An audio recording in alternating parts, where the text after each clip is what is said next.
Welcome back to the All-Purpose Pod for an all-purpose life, wherever you are today and however you listen to the Call Me Mr. You, the podcast. Thanks again for making us a part of your morning, your day, and your week. We're your weekly mirror check before you change the world. You can find us everywhere on social media except TikTok. Thanks for joining us. Thanks for your support. Please like, share, and subscribe. Definitely go change the world. Good morning, Bo. How's it going, brother? Good. How about you, man? Pretty awesome. Big wins this weekend.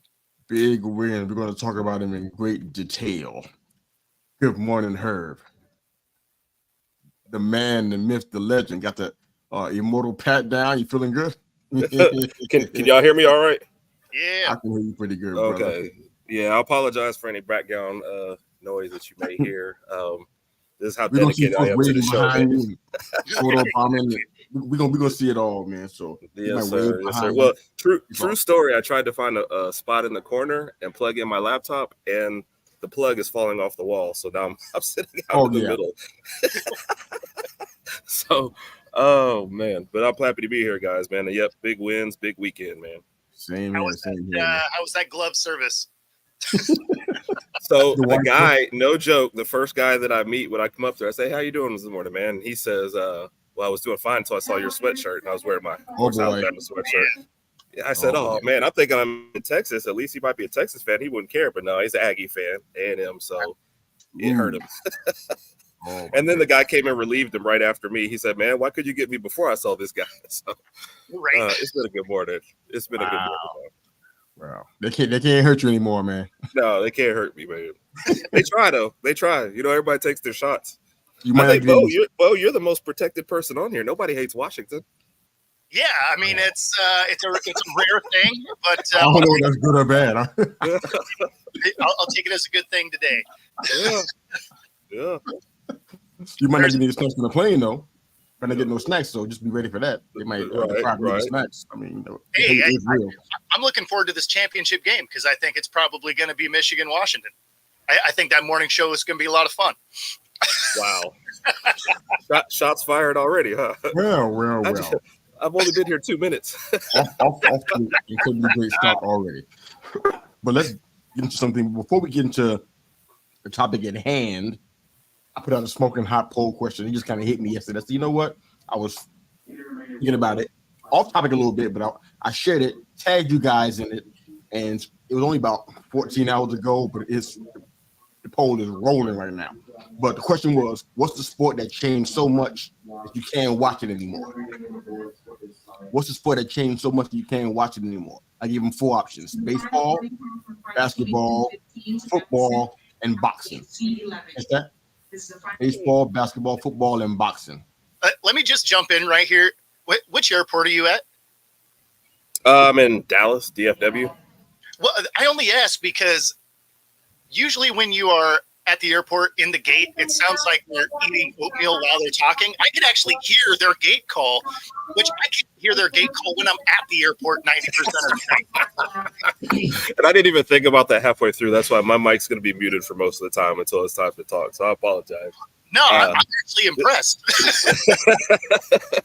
We're gonna have fun regardless. This is not an impediment for us. Have fun, be you, man. It's all good, but no worries. Oh, well, I do have one thing to say that before you get into the poll question. If it is Michigan and Washington in the finals, the next Monday, like before that game, I'm doing the whole show like this. No, you're not. You're getting one-word answers the entire time. I promise. Be better, man. Remember earlier in the year, did you say, Herb, you're better than that? What did I tell you? No, I'm not. I'm hoping some time has passed and you. No, can't teach an old dog new tricks, and I'm a very old dog, so it's over with. Oh my God. I will sit in the corner and go, yes, no, I don't care. I feel like you shouldn't do that just because I feel like to some degree you guys are fortunate to be in the spot that you're in now. So I think like your attitude would be a little bit better no matter what happens. That's what I'm thinking right now. You don't agree with that? The guy whose coach missed half the year is telling everybody else, we got to be fortunate. I'm extremely grateful, that's for sure. The attitude should show in the event that scenario happens. In that same energy. Okay? Hey, you fired the first shot, buddy. You did, not me. Let's move on though. You did. You fired. Well, you fired the second shot. I didn't fire any shot. Yeah. Oh, y'all should be fortunate to even be in this position. That's a shot, buddy. If I had said that to you, you'd have been like, "Oh, her firing shots." We'll see how you feel after the game is played. Though? We'll see how you feel after the game is played. If you feel the exact same way about it, we'll move on. All right, back to our smoking hot poll question. What's the sport that changed so much that you can't watch it? I put it in baseball, basketball, football, and boxing. I guess you can guess which one it is that's scoring the highest. Right now, 42.7% is basketball. Yeah, which makes sense. And boxing is right behind it at 26.8. Football did last. We know my Twitter feed is filled with anti-football sentiment. Yep. It didn't make it into this poll somehow.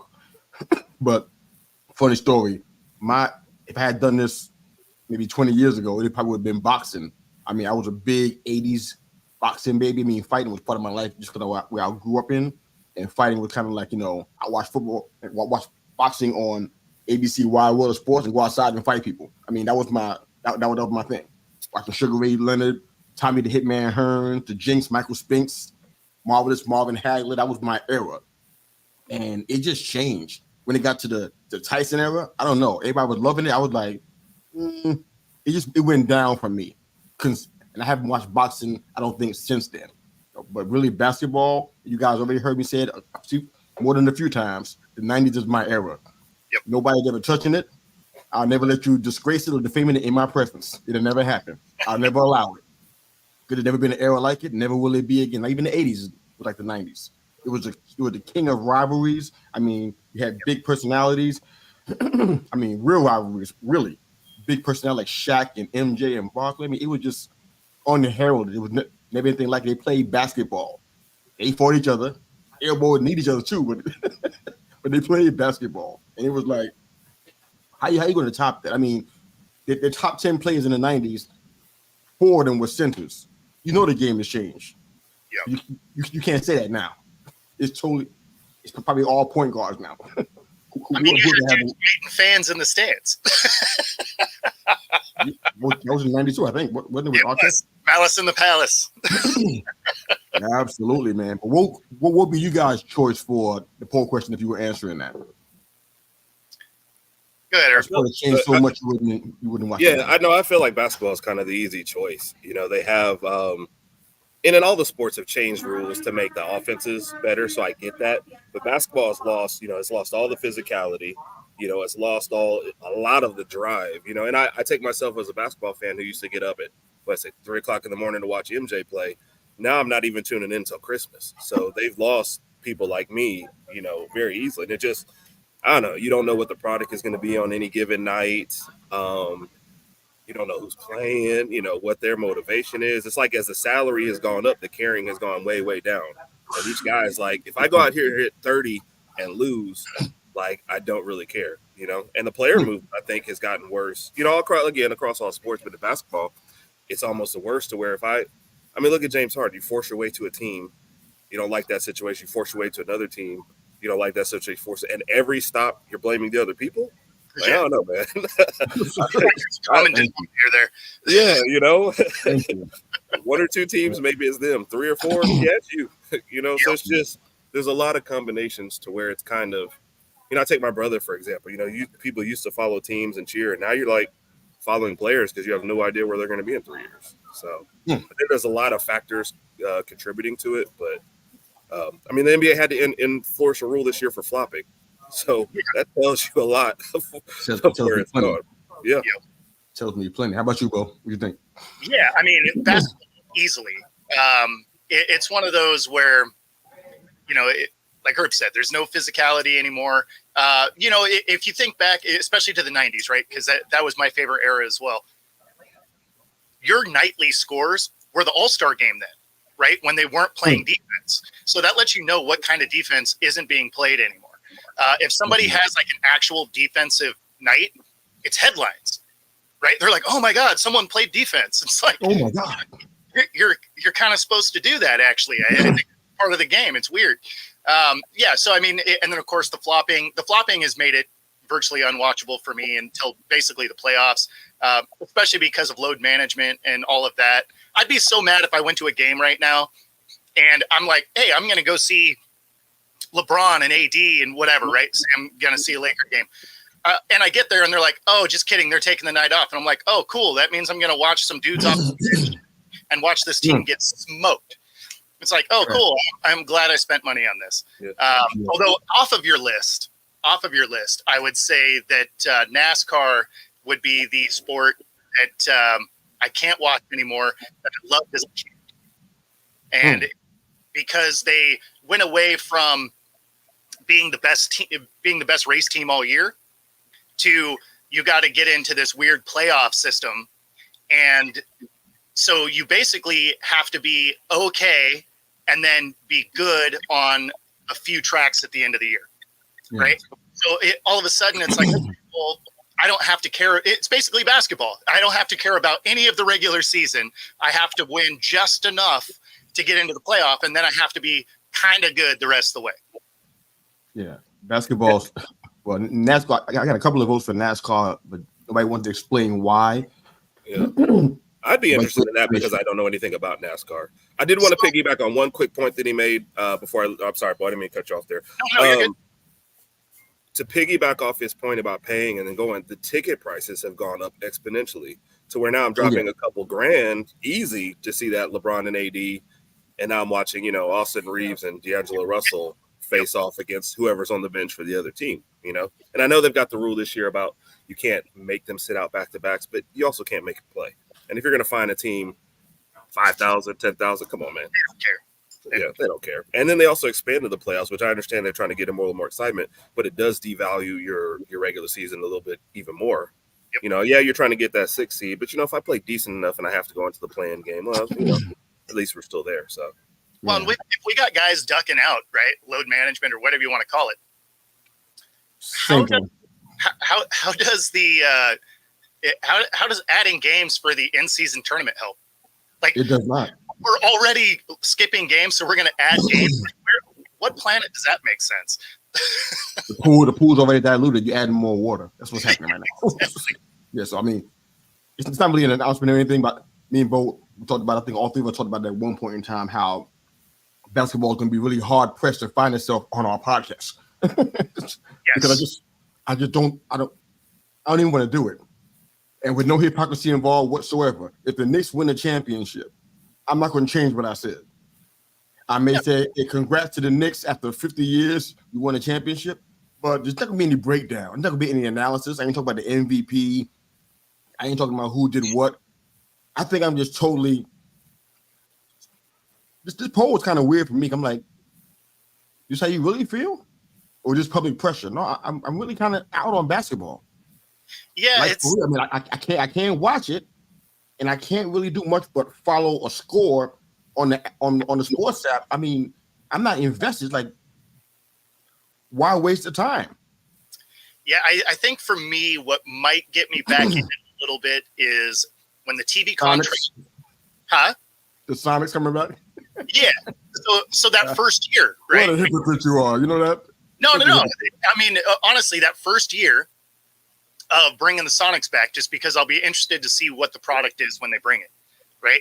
Because they keep changing how expansion teams fill their rosters out. So I'm going to be curious what that looks like. But the first time I see our young roster sitting half their dudes and be like, just kidding. Like, that's what's going to happen, man. It's still part of the same system. Oh, I know. I know it, like, I'm going to start to watch, and then I'm going to see them start to load management, some guys, and then there's going to be some flopping that immediately will make me think of soccer, and I'm out. Now, and along that point, when you guys are talking about, sorry, Mr. We're talking about expansion and stuff like that. I feel like the talent pool is already diluted a lot with expansion, and now you add more to it, and the Sonics are going to start the year with probably 12 C players, and you have a certain amount of superstars in the league, and now it seems like as they try to congregate, you just have so many teams out there that's just like they're just treading water to tread water and hoping they hit somebody in the draft. It's bringing guys internationally back over again. Yeah, it'll be bad franchise. It'll be, to start, right? Yeah, most expansions aren't, but I figure that TV contract comes up in 25. So Seattle and Vegas are the ones that look like they're earmarked for teams. I'm excited in a way to have basketball back in Seattle, right? But I don't watch it like I did in the 90s for sure. Because, the product is so different. I don't really find it enjoyable anymore, which is why I tune in basically once it gets to the playoffs. Because then you're reasonably sure that everybody's going to play, right? And you're going to see. They still don't always, but I'm laughing because that's the perfect way to phrase it. Reasonably sure. Like I'm pretty, and it's always hilarious. Like I hate to use the Clippers for this, but they're the team that load manages the most, and then their guys get hurt in the playoffs anyway. So you might as well have gone for it in the regular season, So yeah. No, it's and that's why I said reasonably, because it's like they still load manage even in the playoffs, which makes absolutely no sense. Yep. But and then the flopping, you're just like, come on, like what are we? Playoff games. I'll be honest. I have watched playoff games, and I have to some degree enjoyed it. So I'll be fair about that part. But I kind of think I'm kind of out on the whole thing as a whole. Baseball is a kind of a different topic. I wish we had time to get into that, but I don't think we do, man. But I'll give you guys a few minutes, man. This is your time, man. Go ahead and brag on your team. Let me go into college football talk. Your teams are in the championship picture. Go ahead, man. Take your time. I ain't gonna say nothing about Michigan. I don't think I even need to. This is your time, man. Go ahead, Washington. Well, okay. So first off, let me say I've had a little caffeine now. I won't be sensitive or butthurt anymore. So apologize to both of you guys for that. So I'm feeling a little bit better. And obviously, if you guys both made it, I would congratulate you both, and I'd buy the winner of the championship T-shirt. So that's going for you. I'm just proud of my team of what we've accomplished here. It's like everybody had us, put for dead at the beginning of the year, and so it kind of you actually saw a good coaching job this year and a team that improved. And it's when people say, "Oh man, it's the worst Bama team," under Saban. It's like they're not calling the team terrible. It's like you're judging us against our other teams. Yeah, it's not going to be as good as that, but we got a first year. It's like we've got a bunch of kids out here, and everyone's like, you either got to be great or you're terrible. And, we're just somewhere in the middle, just coming along. But we beat number one team in the country, man. I just, nobody can take that away from us. No matter what happened with the selection committee, no matter what, came about, I was proud of this team. I was happy the way we ended this year. And, sky's the limit. So very, very happy for how the year turned out. All right. Before you jump into Washington, man, let's say some good morning to some folks, man. Good morning, Mom. In the house, always representing. Thank you for supporting us so much, man. I appreciate it so much, man. I think we all do. All right, TMS. Good morning. What's up, guys? Thanks for joining the show. Can't wait to hear from you shortly. Raj, 1.5 of the Herb and Raj podcast. Of course, you can find them every Tuesday evening at 9 p.m. EST on YouTube and Twitter and Facebook. Newfound respect for those guys after spending a weekend with them and twins. Yeah, it's the struggle is real. The struggle is real. I volunteered to get up for the feedings this morning, so I've been up since the 4:00 one, since one of the kids didn't want to go back to sleep. So yeah, you know about it, huh? All right. I'll never fully know, but I have a lot more respect for him. Fair enough. Go ahead, boy. You can jump on Washington, man. Congrats to you guys, by the way. So Washington is. Let's just say they overcame the most disrespectful line in sports. Plus 9.5 is what it grew up to, right? It opened at 9. It actually continued to grow, which made no sense for them to play a team they'd already beat. So it was interesting, but the Huskies went in, got it done. Got a little bit worried there in the second half when Oregon came back into it. But kudos to Washington for closing it out. Like it was a great game. Both those Washington-Oregon games were fantastic. So fun to watch. And second team. So hey, gotta love that. That's a big deal, man. I went back to look at some of the numbers over the past decade of teams that were undefeated. I'm saying it's not. I know people kind of take it for granted, man. I think college football fans take it for granted that you're gonna be undefeated every. It's not. It's not very easy. It doesn't happen every single year. Yep. I think it happened from my count. I think it happened like not including this year. Probably happened 5 times in the last decade. Florida State in 2013, Clemson in 18, LSU in 19, Bama was in 2020, that COVID year. I'm not sure if it was a full year or not. Well, it had 13. It was 13 and 0. We just played all SEC that year. That's all. Yeah, it was 13 and 0, so it must have been a full year. Georgia last year. You know what I'm saying? Michigan hasn't done that since 87 and Washington since 91, I think. So it's not easy to be undefeated, man. So it's really a big deal. And I applaud, where your teams are. As far as we go, man, I talk about it so much throughout the course of the month that I don't know if I had to say a whole lot. We stood up against a lot of adversity. People are talking, a lot of stuff in the press, and people that were talking a whole lot, do a lot of chirping. We can't find him now. We don't know where Paul Feinberg is. No, we don't know where he is. Everybody's still looking for him. And everybody's been talking and stuff. It's like we went on the field and we played football. I mean, and at the end of the day, isn't that what it's supposed to be about? Even if I had a sign and our opponents changed their plan because they saw that we had the signs, we still had to adjust to what they did. Yep. It's still about X's and O's, and I don't understand why people don't get that kind of stuff. You don't become the winningest franchise in college football history because you're using signs. You adjust, you have grit and determination, and you win games. And people even talk about Iowa. A little bit of dispersion casting going on with that. I'm like, we know they were 124th in scoring, but their defense was supposed to be either number one or number two in the number one or number two in the country. I think it's number 2. I think it was, and we gave them a goose egg, 26-0. I think it was. You know what I'm saying, we don't get no credit for that either. I mean, we do what we're supposed to do. We face the team that we put to play on our schedule, and we beat them. It's not. I don't understand why we can't get more props for that. But okay, that's who we are, and that's fine. Like I said many moons ago, for me, this has to be the year. We have to do it this year. Losing 20 to 25 guys to the draft is like, yeah, you can replace him. Samaj Morgan is a stud. I like the idea that maybe Coach and Loveland's still going to hang around. That's going to be a nice little start of a nice core. But the other guys, man, they're ready to roll, and we got to take advantage and strike while the iron's hot. And this has to be the year. It looks good for that. It's not a guarantee, but I like what we've done. We went undefeated, and we played teams tough, and we adjusted what we had to without signs. We adjusted on the field. We had our coach out for 6 games as some kind of punishment, and still more punishment pending probably. And we still overcome the adversities, and we're winning. I give props to U of M, man. They did a fantastic job to do what they're doing. So I'm definitely going to brag with my boys. Go blue. You know what I'm saying? Yeah. So what we looking at here? Let's run down what actually happened and what's getting ready to happen.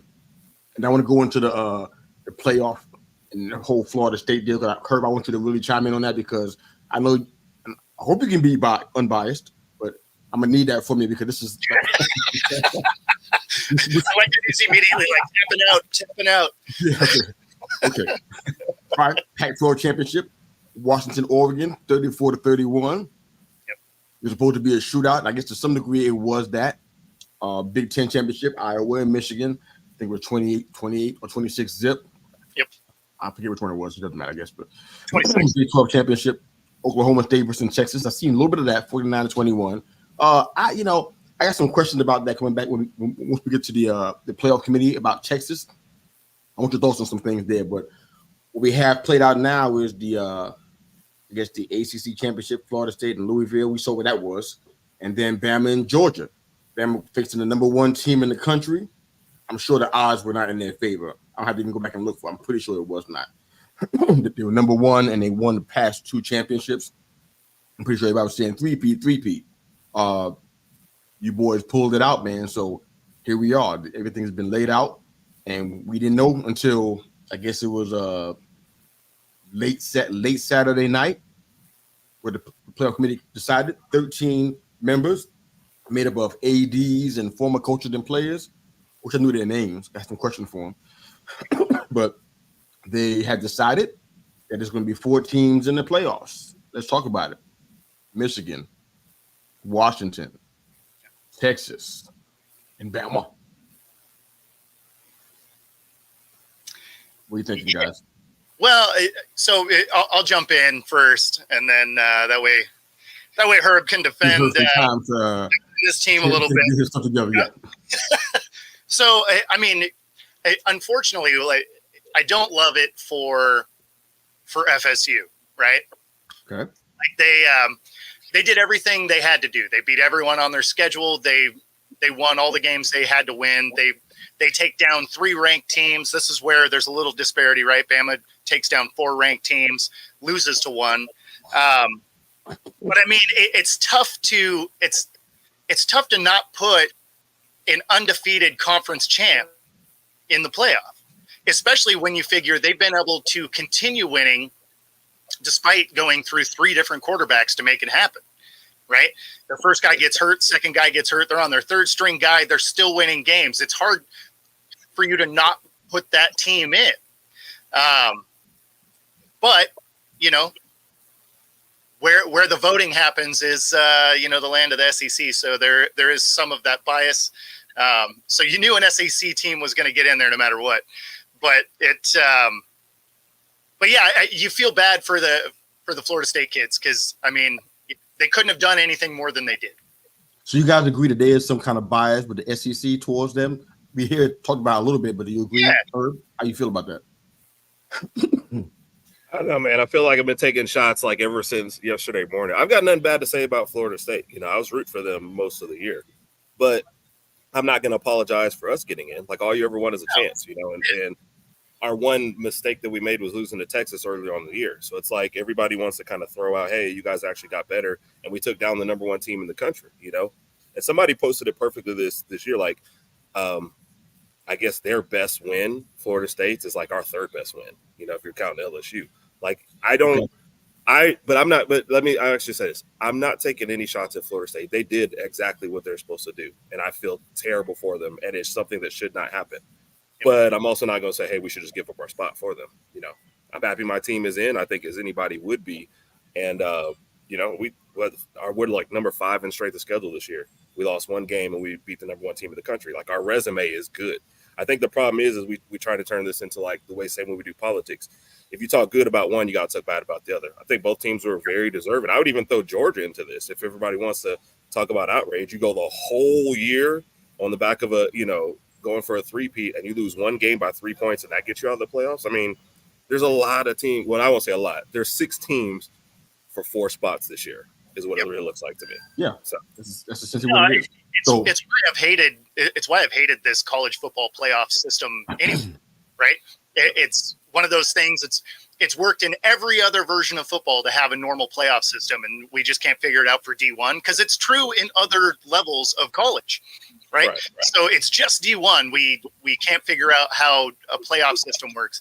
So I'm excited about getting getting expanded because realistically, I would still want to see Oregon in these playoffs, even at 2 losses, right? Because Oregon can play with any of these schools, right? So it's it expanding to 12 is necessary, and this year, is just basically the worst case scenario. It really would have been if some of the upsets would have happened because you would have ended up with like 7 teams that all would have been 12-1. Like that would have been the most chaotic voting system ever. But as soon as you put voting in there, what are we doing? Like that's not sports.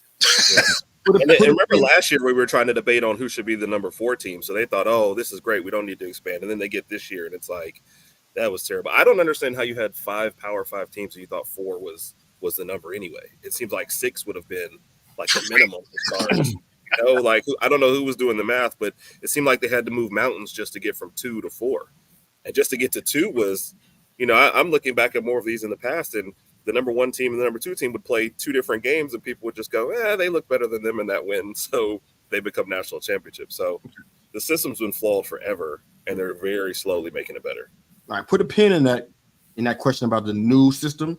I want to don't let me forget about that. I want to come back to that real quick, but I just want to make one quick statement and ask you a question, Herb. Also, we know that Florida State kind of did what they were supposed to do, like you said, but it seemed like the committee broke their own rule too.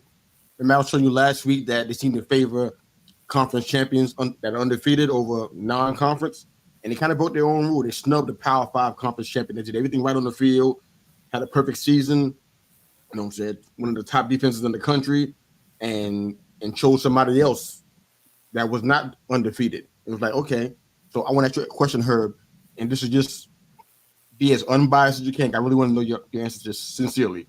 Do you think Florida State had a better season than Alabama did? No. I mean, I guess if you're going overall consistency, I guess, but I feel like we had much tougher competition throughout too as well. So, and I feel like if you're asking me, I guess you're asking me two different questions. Do I think we would take down Florida State right now? Yeah. And I think I'm not asking that game. But I'm not asking I mean, our only loss this year is to the number 3 team. So, if we're going just by if you're trying to get an answer of because they won all their games. They had a great season, but I don't think we had a terrible season either. So I mean, talk about season, add strength of schedule. That's important too. Committee's supposed to care about that part as well. So I mean, right. I think we had a great season. You can get a better season. I think we both had great seasons. Okay, right. You're gonna get the political answer for me on the floor. Yeah, I got that, and I the bulldog in me want to go a little further. I'm like, don't do me like that on this show. No, I mean you can, but it's like I because you're kind of on a different side of it. As an Alabama fan, I like for 24 hours almost, all I've had to hear is the shots about it, and like people want us to go at Florida State. I just don't want to go at Florida State. You know what I mean? It's like I got nothing against them, so I don't want to be like, oh well, we had a better season than they did. No, we just had a great season. They had an excellent season. I admit that, but happy they were. I don't think anybody's expecting you to. I don't think anyone's expecting you to go after Florida State. I mean, they clearly deserve to be in that conversation. Yeah, I agree with that. Where my issue is especially with the voting thing, because it's dumb, is they like sometimes it's strength of schedule. Sometimes it's the eye test. It's like at least use the same parameters for every school, right? Like they're like, oh, we like this school, so we're going to do the eye test. We don't care that they lost. Or this team, they went undefeated, but I don't think so. Like those are the things that I don't love about it. I mean, if they had a set criteria and you guys got in that way, love it. Don't care, right? Because then you know what it is you're playing for. But if it's just kind of, whatever, this donut's kind of stale, so we're going to eat what we've had before. Like, let's just, have a set of rules that makes sense across the board. And honestly, I think we're still going to end up with this, even with the expanded playoff, because the voting still plays a role. So, I mean, there's still going to be problems of schools not getting in. It's just, just make a set of rules that people can understand what the voting process actually is. Right. But I feel like it was like that all year, though. I feel like that was definitely, even in the beginning, it was like Ohio State got to number 1 based off of like one win, but eye test was like, no. But then they were like, well, Michigan hasn't played anybody yet, but the eye test tells us them. And then Georgia hadn't played anybody in the first half of their schedule. Like, the eye test tells us then. And then number 4, we went back to like schedule. So they've been all over the place all year. So. It's weird, man. They are kind of every year, let's be honest. I mean, they've used the same, voting technique forever. So, I mean, it's been, it's why, prime example, 1991, right? Washington was an undefeated team. They share the national title with the Hurricanes, right? So the voting system is just join the club, buddy. Yeah. It's just weird in general. It is. I'm surprised you're not like as a Pac-12 person more bad, because there was definitely trying to keep the Pac-12 down. So I think y'all had like 5 or 6 ranked teams at one point, and like Washington, Oregon are 5 and 6, and I was thinking, that's just crazy. Like this doesn't make any sense. So what was nuts is they were trying to say, they were trying to hold them out with strength of schedule. You realize at one time, 8 of the Pac-12, and this is like the midpoint of the season, 8 of the Pac-12 were in the top 25. Yeah. How are you going to say they don't have strength of schedule when 3/4 of the conference is ranked? Right. But strength of schedule is goofy anyway, because you play a team and they're ranked number 5 and you beat them. Now they drop to number 10. You didn't beat the number 5 team. Now you beat the number 10 team. So it's like, what are we actually doing with strength of schedule? And then it's based on voting too. So the committee is going to definitely do what the committee is going to do. We just don't know what that is. They talked about how player availability always factors into the decision. This is the exact quote. And I know the guy. I just want to say his name. Last name is Corrigan. Player availability always factors into the decisions. So they decided about Florida State because Travis was injured, but they put him in the top 4 when he was injured. Hello. Yeah. It factors into your decision, right? So why were they in your top 4? If they're going to be in your top 4, then why didn't they stay in their top 4 and a win? Yeah. There's no reason not to but player availability fact. We don't think they're going to be the team that they should be because a whole bunch of excuses, and it's like it's just a hot mess. But I want to come back to that question about the new playoff system. Is it actually going to be better? Right now, outside looking in, I don't know where that's going to be better at. So help encourage me. How's it going to be better than what it is right now? Right now, it's a hot mess. Well, so I agreed. As it sits right now, it is terrible. But the expanded playoffs, although won't be perfect, right? I mean, there's still going to be the weird voting element and all of that. What it's going to be is it's going to get rid of a lot of the questions, right? Now, there's still going to be fringe teams that are mad, right? Like there's no way around that because voting is part of the process. So that'll be an element no matter what.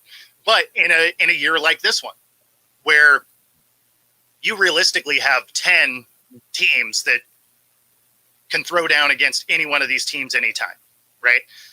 They all get in, right? Like all of those teams probably get in. Now, I don't know exactly how they get placed, especially with the conferences moving around and all of that. Like there's some things that we don't have all the answers to yet. So we'll see how some of that works. But this is one where you're going to have a fringe team that's, probably a 2-loss team that maybe doesn't get in, that feels like they should have and gets slighted, whatever. It is what it is. That's part of it. But you're going to see some of these, 1-loss teams actually have a shot where it was, not a bad 1 loss, right? Like it's going to be, Georgia just coming up short or something like that. So they're still going to get their shot, right? So that's where the expanded playoffs is encouraging, but there's still going to be problems because voting is part of the process. Let's say good morning to the Back of the Bench podcast. Always joining us every Monday morning. Good morning, gentlemen. Hey. Great to have you on. All right, so I got 2 questions one about Georgia and one about Texas. So just some points and I'll get your thoughts. I mean, they won 2 straight nationals. Well, number 1, I think the entire season, lost to Bama. And it was their first time. It was their first loss in 2 seasons. Okay. Yep. And the committee ranked them 6th. Yeah. I'm not a Georgia fan, but it feels like something's weird with the numbers there. Bama won handily. There was no chicanery going on whatsoever. Bama won outright. They did what they were supposed to do. They outplayed Georgia where they needed to. No problem there. But they dropped to 6th. That's a troubling number for me because it makes me think about this next part, which is Texas. I mean, they beat down the Cowboys, and I guess they should have. They lost to Oklahoma in October, and they struggled against TCU, which if you watch TCU play this year, they struggled against TCU, and they struggled against K-State. I watched 1 or 2 K-State games too. That probably shouldn't have happened, and it should have made a difference in the overall picture. So I'm not saying that Georgia should knock Texas out, but it should have been a whole lot harder to put them in over Georgia. Well, but that adds kind of a weird element because Texas beat Alabama. So in that scenario, Alabama's still outside looking in. Like that's where all of this is weird. That's why I like the 12-team thing, because you could have a 1-loss team and still get there. The committee's problem on that one was going to be they no matter how Texas looked and Alabama looked, Texas beat Alabama. So they've been very consistent in ranking above it. Well, if Alabama beats Georgia, you can't break that for the last one. So no matter how you did it, it would have had to go Texas, Alabama, Georgia. So they kind of locked themselves into that position, and Texas really just honestly rode that Alabama win for the whole rest of the year. They never had to look good doing anything else. I'm not impressed by beating down Oklahoma. I really wish Oklahoma would have not, kind of crap the bed for the last couple of games and knock themselves out of Big 12 title games. I think you get a much better game, much better shot. But yeah, Texas, they beat Alabama, and that was their shot to get in, and that was it. But the committee locked themselves into that position after that win. So yeah, I hope this new playoffs. Hope it's even if it's exponentially better. I'll take that. Yeah. I love college football, but I do not love this. Yeah, so I agree. Somebody's gonna get knocked out. We know that. I think Bo already alluded to earlier. Somebody's gonna get knocked out. Somebody's gonna be unhappy. Everybody's not gonna be happy. If I haven't seen it my entire college football life, everybody was ever happy. 100%. That's gonna happen. But this feels bad, and I don't know if it's not about Florida State so much as they just the public victim of this, I guess you could say. But it's like I don't know if Florida State was the wrong choice. Who should have been left out then? Well, so did you guys see J.J. Watt's theory on this? He said they should do an emergency expanded playoff for this year, where they have 6 teams. Michigan and Washington get a bye, and then you end up with Florida State and Georgia still in there. Florida State. I'm going to ask you who's going to be in there. Florida. Yeah, so it'd be Florida State, Georgia, Bama, and Texas would be the bottom 4 teams. Washington, Michigan get a bye. Those 4 teams play. So I mean, it just adds one extra game, really. But you guys like this idea? I'd be in favor with. I still don't get how we got to 6 with 5 Power 5 conferences. Yeah, that never made sense to me. So you were already asking for someone to be upset every year, and if you wanted conference championship games to mean something, then you had to give all the Power 5 conference champions an in. Like, it doesn't make sense, because what you're doing is you're rewarding teams who didn't play great out of conference, and then you play your regular season. If you can get to that one conference championship, you're good. But what about the teams that played tough ones and didn't? I don't know. I would have gone with 6 to start, and if they wanted to do all 5 Power 5s in the best group of 5 team, I'd been fine with that too. But so is that going to be the new system then? Is it going to be 6 for the new system, or is it going to be 8? So it was 12 in the new system, but it was 5 in the new system. Yeah, the new system. In the 12-game playoff that starts next year, it originally was the 5 conference champions all get in, and then the top ranked group of 5 team would be number 6, and then you rank the other 6. But then the Pac-12 left, so now they're still trying to figure out what to do. So we don't even know. Not really. I don't think they made a decision yet. Yeah, no, it's they're pushing. Yeah, they're pushing for now to be a 4 and whatever. So I think the only thing that's protected is that the 4 conferences that are still left are all their champions are all definitely getting in. And I think the top group of 5 teams still gets in, and then we're just gonna figure it out. Yep. This is gonna be fun. All right. Yeah. I do think there would be less arguing about the number 13 team not getting in though than the number 5 team not getting in. But without a doubt. Yeah, but it's the math bears that out. Yeah, yes. 2 years from now, we'll still be talking about how this is ridiculous when they put 7 SEC teams in. I feel that way. All right, so just real flat. I want to jump into our power rankings, but real quick. So the 4 that we have, you guys are good. You guys feel good about it. I mean, like no hesitation. I mean, this was the right call. As good as you can feel about it, right? Yeah.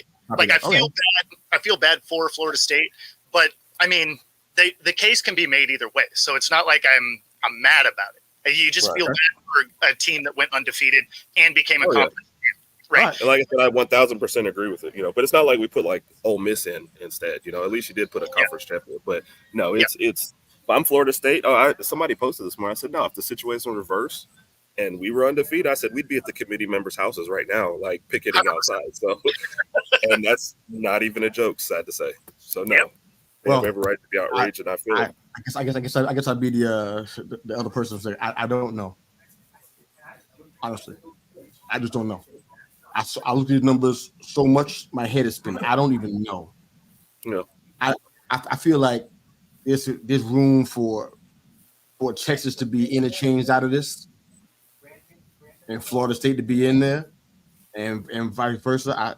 I don't know. Sure. Yeah. I got no problem with Bama being there whatsoever. It doesn't bother me whatsoever, despite the little funny video they got floating on the social media right now. It doesn't bother me one single bit. I don't mind playing y'all. Can I say this though? That video is funny because what were they going to do if Florida State popped up? Going to cheer? Like I think the reaction was going to be the same no matter what happened. Like you play who you play, and you got a month to get ready. So I mean, that's the thing, right? Like you whoever's in front of you. Yeah. I don't know. Georgia was dominant except for the game that you beat them in. It's like it felt weird to penalize them that much. Yeah. That seemed heavy for a 3-point loss. You could put them in there with Bama, and it would work for me. As a matter of fact, if I had to pick one now, since I'm sitting there thinking about it, the math may not bear out, but it's just me fantasy college footballing. I'd have Michigan, Washington, Georgia, and Bama. I don't think you can do better than that. Yeah. That's a baller four right there. Yeah, no, I like competitive, high level. Them 14 can ball. Yeah. That might not even be an option. But for me, if I had to pick one right now, just spitball it. That'd be my four right there. But let's go ahead and move on, man. They definitely would have rioted then. But yeah, go ahead. Without a doubt. We're talking about burning down the whole show. Yeah, well. I'm trying to get more college football fans on the show. I don't have that many like you guys, so. Oh, you're good. You're good. You two were the only ones that really slept well on Saturday night, huh? I had to deal with what I can deal with. All right, power rankings. Who's going first? My power rankings are all jacked up, just to be real. So, yeah. I'll tell you that right now. I'll give my terrible ones first. I mean, San Fran was my only like easy pick at number one. You know, so I went San Fran. I went Philly. I went Baltimore. Dallas, I put in at number 4 because I think they beat Philly next week, and that puts them into a spot where they might be tied for the second. I feel like San Francisco is the only one I can really count on, but I do think Dallas is going to come alive at home and manage to beat Philly next week. So then I put KC at 5, Miami at 6, Jacksonville at 7. I had Miami above him until I forgot that Miami actually lost to Kansas City, so that was a tough one. But Kansas City does not look good right now. I mean, they're like, how much do we have to do to try to win this game, and what can happen at the end? So then I put Detroit, and Indy, and then Houston, and that might only be 9. I wasn't writing yours down. I have no idea. That's 10. Because once you get to the end, you're just kind of like, I mean, how many football conference right there? Like that does not work. I could be a committee chairman then. No, like I said, mine's going to be great, but this is. I struggle with a couple of these. I didn't know what to do, honestly. But my number one's going to be the Niners. Honestly, best team in the NFC. I know the Eagles record, they had 10-1, but still, yeah, agreed. But they're just the best team. Period. Flat out. I got the Chiefs there at 2 only because nobody can jump them right now because there's been a lot of losses. They don't look good, like you said, man. And my question is, I want to talk about that if I can. Why don't they look good? That's what we're not talking about. They don't look good. We know that, but why? I think their offense isn't as explosive as it used to be. I think that's like, yeah, that's part of it. But why don't they look good? I mean, the defense is really good. But defense is really good, but it's okay. I'm gonna use our team as an example. If your defense is really good and you step off the field and your offense is 3 plays, 5 plays back out, defense back out there, all of a sudden you're just wearing yourself down, and always you're looking for a little crack in the armor. So you got to have both. You got to have an offense that can sustain some drives. And it's almost like if I can't find Kelsey, we're going 3 and out. This drive is stalling, not getting the red zone anymore. So all that contributes to it. And the defense has to get back out. There's a whole bunch of stuff going on, man. I'm talking about route running, not being on the same page, communication issues. Holmes. Yeah. I know we can't invoke his name. It's like blasphemy shit. He's part of the problem. You know what I'm saying? But there's some stuff going on there with that. I mean, all these guys not running the right routes. It ain't just drop passes. It's not being in the right place where the ball is. It's a whole bunch of stuff. Agree. It's trying to. I think they've done the Mahomes thing and said, hey, he can play with anybody. And I think they're now realizing, okay, maybe he can't. Maybe we should get some talent there. Well, I mean, they don't really have any weapons. Right. And Kelsey has looked slow all year. Yeah. Now I know he's been out. If they catch the passes, it'd be better. If they catch passes and run the right routes, they gotta have no big names. Like dropped passes are a huge issue for sure. But no, I mean, like the offense looks slow. Yeah. And I mean, it's tough to win games that way. But their defense, kudos to their defense, because they have a defense that they haven't had really since Mahomes got there. They finally have a defense that can get off the field. But I mean, if the Browns are any indication, right, they would have a historic defense if their offense could maybe do anything. The Jets and the Pats would like a word as well. Jets could absolutely do the same thing if they didn't go constantly. All right. So we're at 2. So at 3, got the Eagles there. It's just kind of out of respect, place in the division, but they don't look great either. Got the Ravens. They were idle, so I left them where they were. Got the Cowboys at 5. I had to finally give them some props. Top scoring team, 31.5 points per clip. They're 13 in a row at home, man, averaging almost 30 points. And they beat Philly in the first game this year. So it's like it's looking No, Philly won the first game against Dallas. Philly won the first one? Yeah, Philly won the first one. At Philly, yeah. That's why I said Dallas, I think, gets them at home this game. They deserve to be at 5, though. Yeah. I got the Dolphins at 6, got the Lions at 7. Wow. They surrendered nearly 100 points and almost 1,200 yards in the last 3 games since their bye week. What were they doing in their bye week? I don't know. But they hit the road 4 out of the next 5 weeks. They hit the road 4 out of the next 5 weeks, and they haven't been a good road team. So I don't know what the Lions are doing, but you're going in the wrong direction, man. I got the Jags at 8. I got the Texans at 9. I brought them back in. Then they're on a 3 or 4 game winning streak. But it's like these guys just need one nice little stretch, and they can be right there. I brought in the Colts at 10. They were winning 4 straight without an actual viable running game, which is like amazing. Zach Moss ain't doing jack. And these boys just winning 4 straight. I'm like, this is crazy. But I love it, though. But go ahead, Bo, man. Knock your power rankings out real quick, please, man, so we can move on to the Yeah, so obviously Niners at number 1. Easiest pick of the week. I have the Ravens at 2. Eagles at 3. Interesting. Got the Lions at 4. They didn't even play. They went to number 2. They moved up 3 spots. They didn't even play a game. Yep. I got the Cowboys at 5, like you do. Dolphins at 6. I have KC rolling in at 7 because I do not like what I'm seeing from them. They have a loss. They beat the Raiders, but they were getting absolutely smacked in the first half. And then they lose this one. That's 3 games in a row. It's just kind of not great football.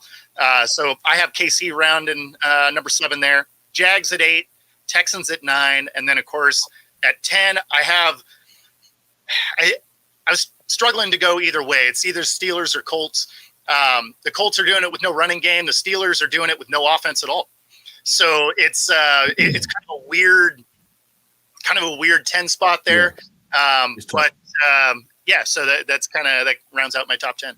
That's a bold strategy by the Steelers, by the way.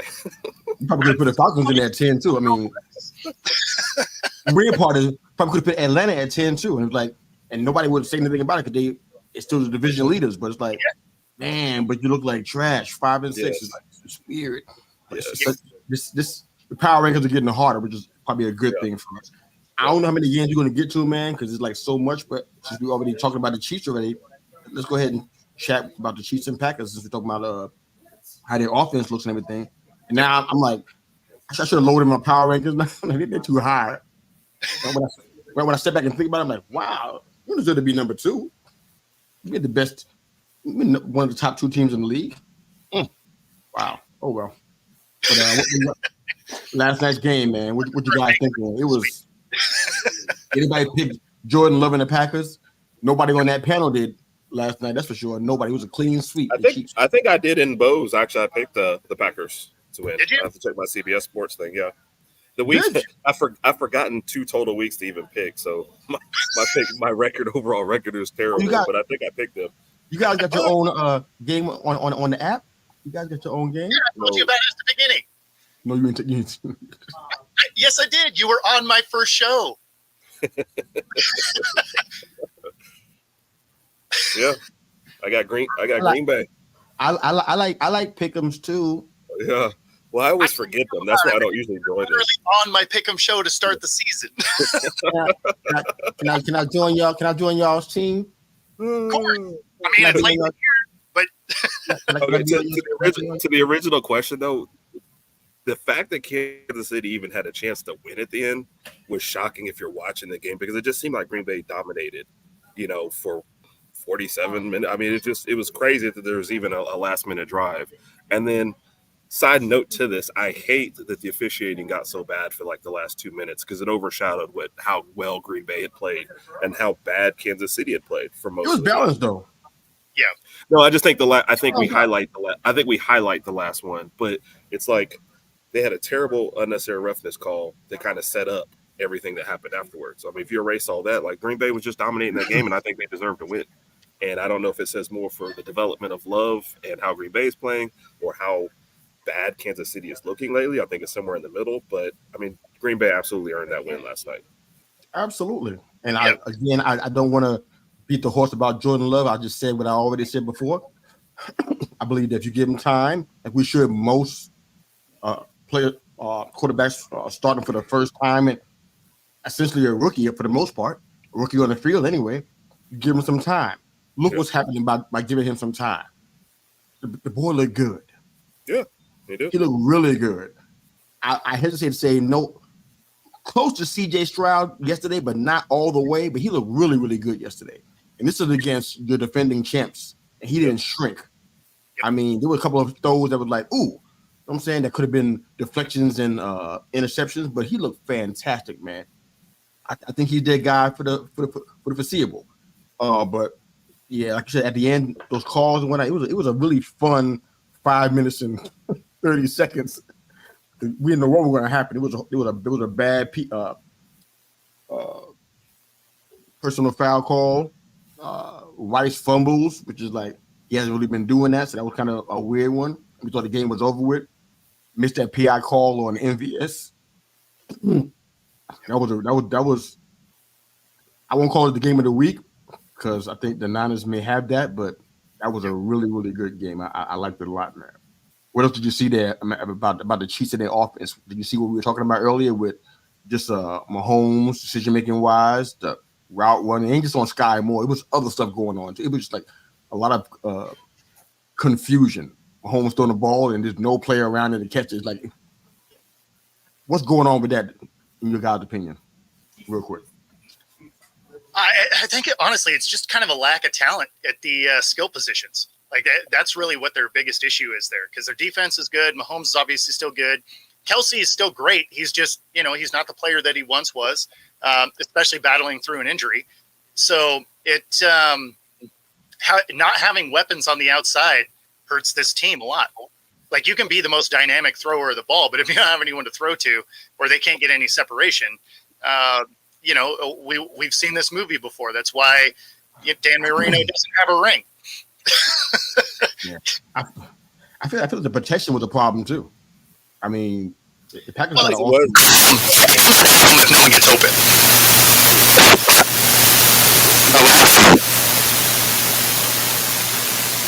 That sound got weird. I have no. All right. I can hear you. Nope, not anymore though. Oh, there you go. Say something. Yeah. Oh, okay. Now I can hear you.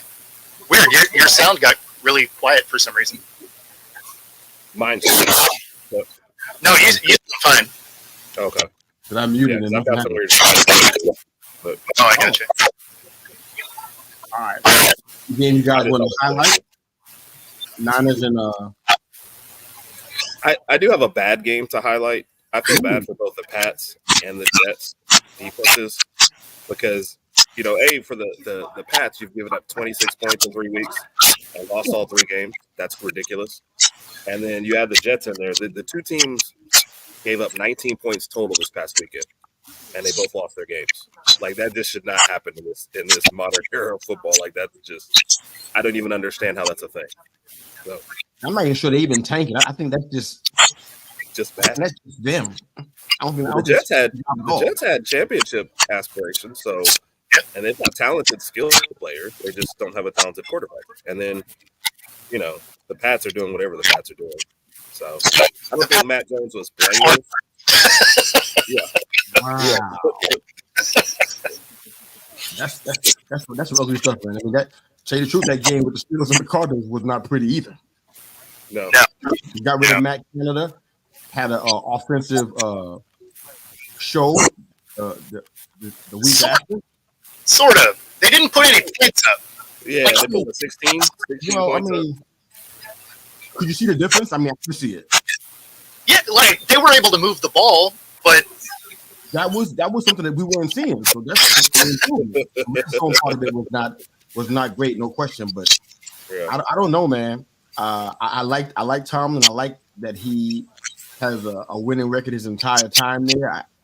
But man, something's not right. I haven't put my finger on what it is yet. Everybody was blaming Canada, but I'm like, I don't know if that's what it entirely was, because they look rough out there. And the Cardinals shouldn't have run a rough shot over there. I don't care if Kyler Murray back there or not. They shouldn't have run a rough shot over there like that. That's what the defense is supposed to have. That was brutal. It was brutal. You want to talk about the Seahawks and the Cowboys real quick, man? You want to leave that alone, bro? No. I mean, I'll talk about it. One thing I'll give this game is it was probably the most entertaining Thursday night game we've seen in a long time, right? It was finally a game that was fun to watch. Obviously I would have wanted it to end a little bit different, and I would have liked the refs to be less involved in this game. Between the two, there was 19 penalties for like 200 and almost 270 yards. Like that is an insane amount of penalties for the Zebras to be throwing flags. Like that's brutal. They were keeping whole drives alive just basically on penalties at times. And it was just, it made, like, did you guys have an amount of screen time that you were trying to get to? That's what I was trying to figure out. Yeah. Like, I mean, I could have swore they had their names on the back and they were just doing this all day. Like, I don't really know what they were doing out there, but it was not fun to watch.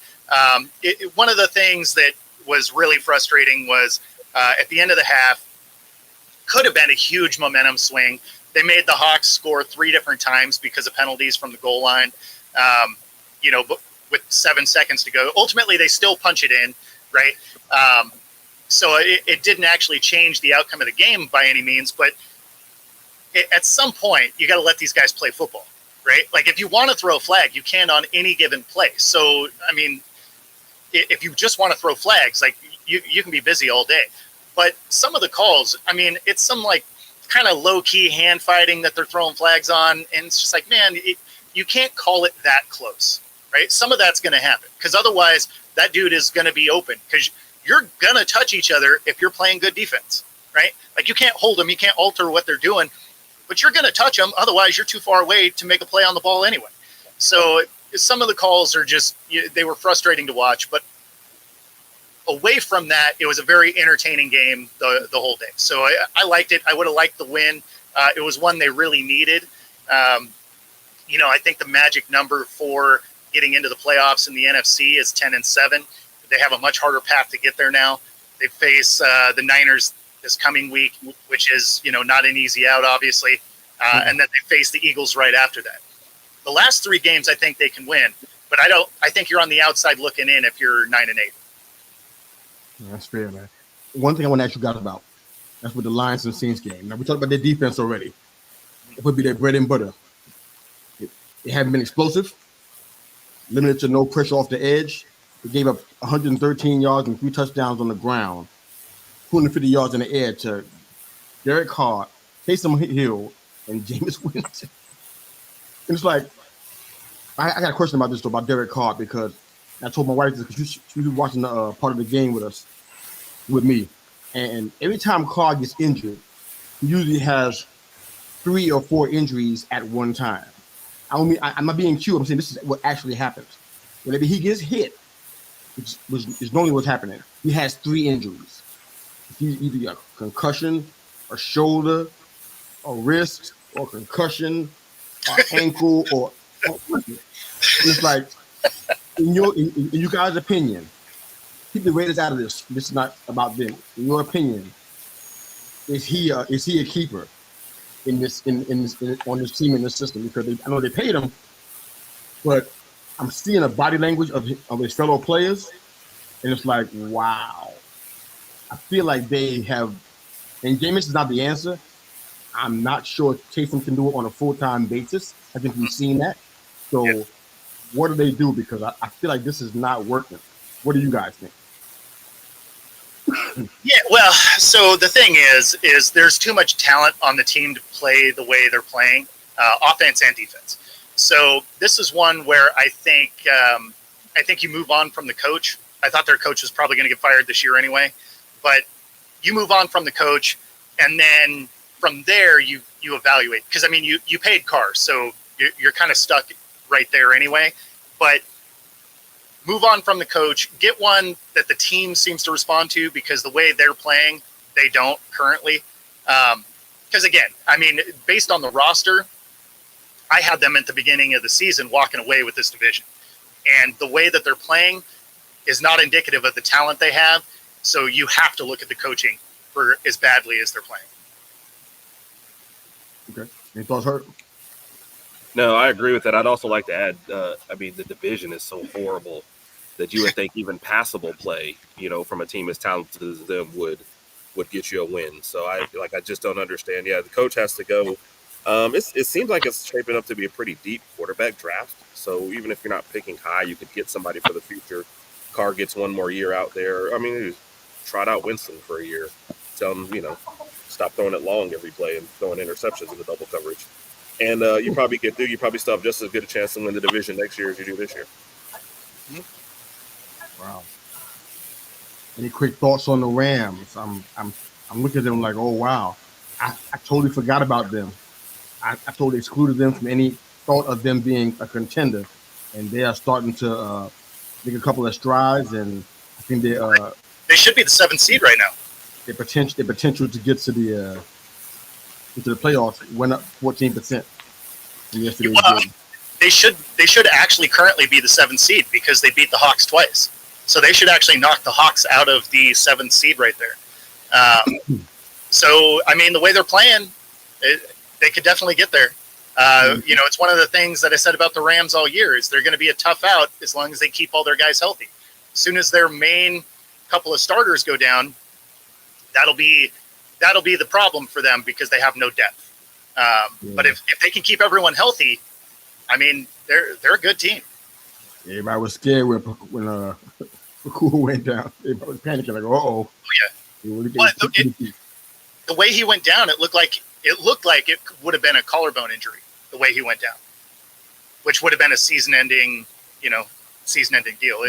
Because he came down on his shoulder the way he did, that looked like it easily could have been a collarbone or AC joint issue. Yeah. I thought it was someone his side. He was laying on the right side the entire time. I didn't know what was going on with that one. All right, but we got a few questions, and this is mainly from our buddy Raj. There's a lot of tough questions here. Let's try to jump through. Well, this is a comment here. Okay. The committee's reasoning would be justified when Georgia beats FSU by 3 touchdowns. Probably so. I don't know how that bows into a new system. I don't want them to get the cockiness that they can take this attitude into a new system. I want them to go ahead and adjust and kind of do the right things because you need to. Our conference, the Big Ten alone, is going to get bigger. So it's going to be a lot tougher. Iowa's not going to be running away with the West all the time now. I'm pretty sure that Oregon and Washington are probably going to get dropped in that West Division, if I'm mistaken. Well, they got rid of the divisions, didn't they? Yeah, I know we're doing away with divisions. I thought Big Ten as well. I'm not sure. I didn't hear that. They are. That's great. I haven't heard that whatsoever. If you have, I think everyone else is. Yeah, I think they're getting rid of the divisions. Even tougher for a team like an Iowa or whatever. We got Washington and Oregon in the same place. So yeah, definitely. Just so Raj and I share the Twitter account. I'm definitely the more diplomatic one, and Raj is definitely the more let me make everybody mad one. It's hilarious. And most people think they're responding back to me, and I'm like, I didn't even say that, guys. That didn't come from me. Y'all for real gonna have to work that one out. Work that one out. All right, Raj, I share Bo's sentiment. Even with 12 games, there will still be teams on the outside looking in, pleading for those final spots. I know that. I'm sure Liberty wants a spot too. I get it. I totally get it. All these questions for me. Question for you: would you rather Michigan play Bama or FSU? I feel like y'all should know me by now. You should know my answer to this. No? It don't matter. You still learning each other, man? I want to play the best because people don't think that we are the best. So I want to play the best. In this scenario you laid out, it feels like you think this, and I'm sure if I say I agree, you nod your head, but it feels like Bama's the best of these two, right? Is that what you guys think? That's what I want to play. I want to play the easiest. I'm tired of these heart attack games. Like, give me Mississippi State and Vanderbilt in the playoffs. I'm good. I mean, okay, I don't. No way. You want to beat the best team. It's the only way you can really say you're a champ. I wouldn't Iowa to put up a fight. I ain't gonna lie to you. Yep. I'm like, fight back. No, I wanted that, but that's not what happened. All right. Side note: we are discussing the power rankings last night, and Herb had Miami at 5, and now they're at 6. Who can you trust these days? Wow. And you thought shots were coming from us. It feels as though that Herb is doing what they call flip flopping. There's no love this morning. I'd call my wife, but she'd probably take shots also. Or just stop flip flopping in life. Then maybe she won't do that. But no, I just need to not let my brother see my rankings before I say them. Something else for y'all to work out. They're probably him texting you right now saying, "You're dead to me, brother." All right, man. Flip flopping. That you have to do that. That's dolphins out of water, right? No. That's a dad joke if I ever heard. You're welcome. I applaud that one. Might be in the top 5. Thank you guys again, man. It's been an awesome show. Any closing thoughts before we shut it down? Just looking forward to this coming week. Oh, actually, yes. We got our first Wednesday wrap-up Wednesday morning this time. Ooh. I'm excited.